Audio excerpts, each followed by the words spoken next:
Chers frères et sœurs, dans notre langage courant, on entend de nombreuses expressions qui trouvent leur origine dans la Bible. Rendez à César ce qui est à César, je m'en lave les mains, ou bien faire passer un chameau par le trou d'une aiguille, pour désigner une situation difficile à résoudre. Cette locution attribuée à Jésus fait les choux gras des chercheurs bibliques qui essayent de lui trouver un sens rationnel. Pour certains, le trou de l'aiguille désigne une porte de Jérusalem, plus petite que les autres, et par laquelle les chameaux avaient du mal à passer avec ce qu'ils transportaient. Pour d'autres, le chameau ne désigne pas l'animal, mais une grosse corde, ce qui semble plus en lien avec le trou d'une aiguille. Mais quelle que soit l'explication qu'on cherche à donner, on en revient toujours à la même image, ça ne va pas être simple.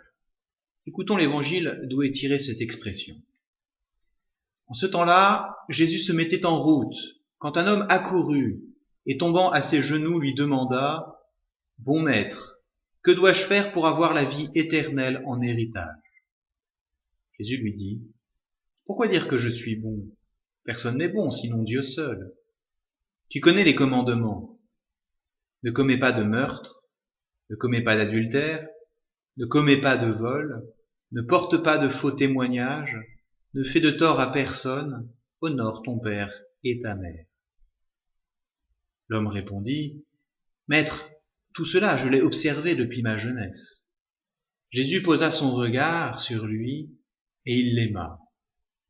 Il lui dit, « Une seule chose te manque. Va, vends ce que tu as et donne-le aux pauvres. Alors tu auras un trésor au ciel.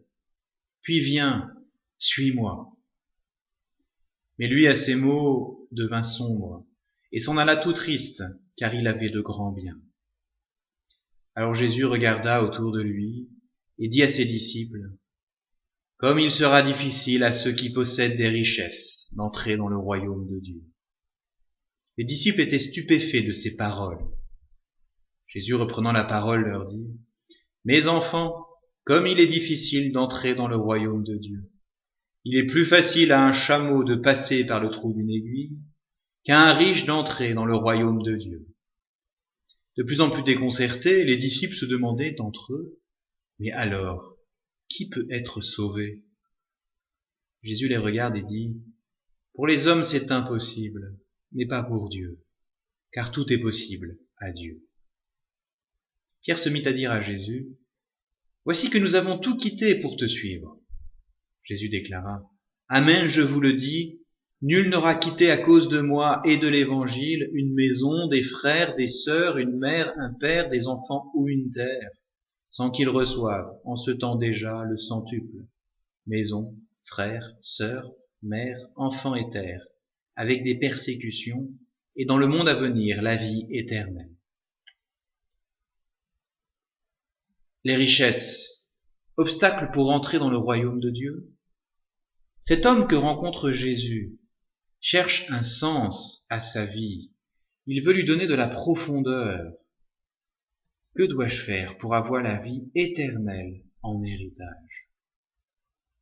Il n'est pas sûr que nous nous posions la question avec autant de précision. Cet homme, lui, a compris que c'était l'essentiel. Il demande à Jésus, il le supplie à genoux de lui donner la clé.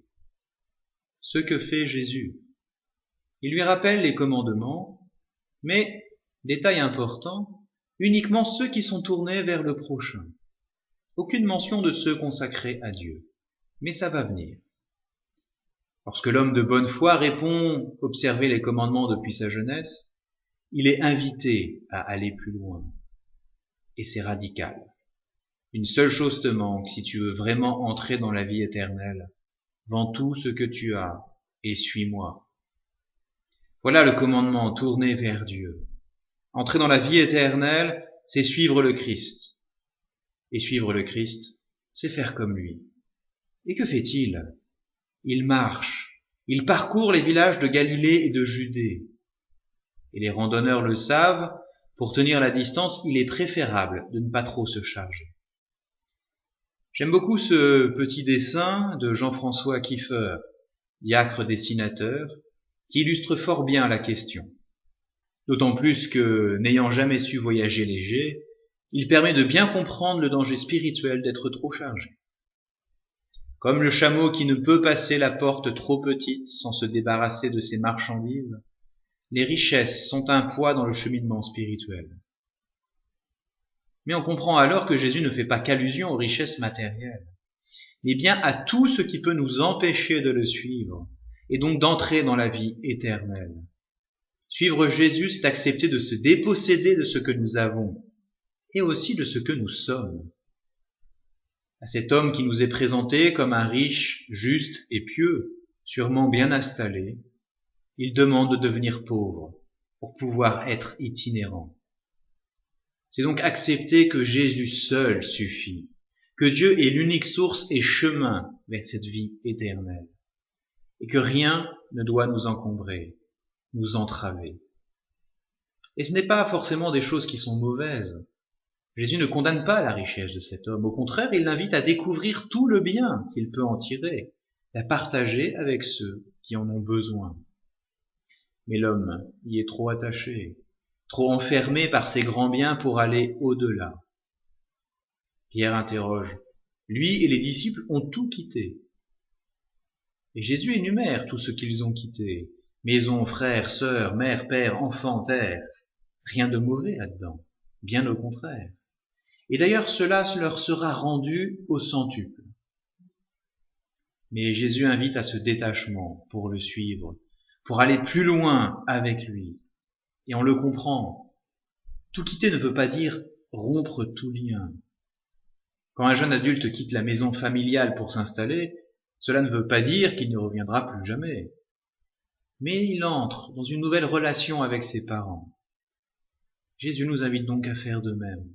En nous mettant à sa suite, entrer dans une nouvelle relation avec nos richesses, quelles qu'elles soient, pour mettre l'essentiel au cœur de nos vies. Ça ne va pas être simple. Mais cela n'est pas impossible parce que Dieu travaille nos cœurs pour nous permettre de le vivre. Et cela a une application très pratique dans nos petits groupes de maison.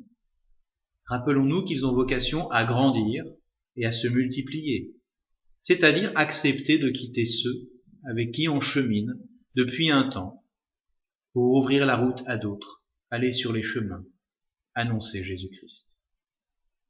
Bonne méditation, bon partage.